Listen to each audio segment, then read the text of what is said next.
اور مناسک حج کا آغاز کل سے ہوگا۔ عازمین حج کل فجر کے بعد منا جانا شروع ہو جائیں گے۔ عازمین کے لیے ظہر سے قبل منا پہنچنا ضروری ہے، جہاں ایک دن قیام کے بعد حج کے رکن اعظم وقوف عرفہ کی ادائیگی کے لیے میدان عرفات روانہ ہوں گے۔ میدان عرفات میں نماز ظہر اور نماز عصر اکٹھی ادا کریں گے۔ عازمین نماز مغرب اور عشاء مزدلفہ میں ادا کریں گے۔ مزدلفہ میں رات کھلے آسمان تلے گزارنے کے بعد حاجی نماز فجر کے بعد منا واپس اپنے خیموں میں جائیں گے، جہاں پہلے دن شیطان کو کنکریاں مارنے کے بعد قربانی کر کے بال منڈوا کر احرام کھول دیے جائیں گے۔ پھر اسی طرح دوسرے اور تیسرے دن بھی لگاتار شیطان کو کنکریاں مارنے کا حکم ہے۔ حج کے بعد منا میں 3 دن قیام کے دوران وہ کسی بھی وقت بیت اللہ شریف جا کر طواف زیارت کر سکتے ہیں۔ دنیا بھر سے سعودی عرب میں عازمین حج کی آمد مکمل ہو چکی ہے۔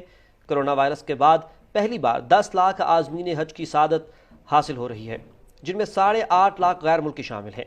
سعودی عرب نے 45 سال سے کم عمر کی خواتین کو بھی بغیر محرم حج کی اجازت دے دی ہے۔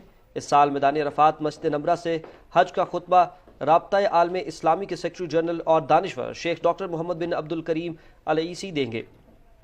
ایوان شاہی نے حج کا خطبہ دینے کے لیے رابطہ عالم اسلامی کے سیکرٹری جنرل کے نام کی منظوری دی ہے۔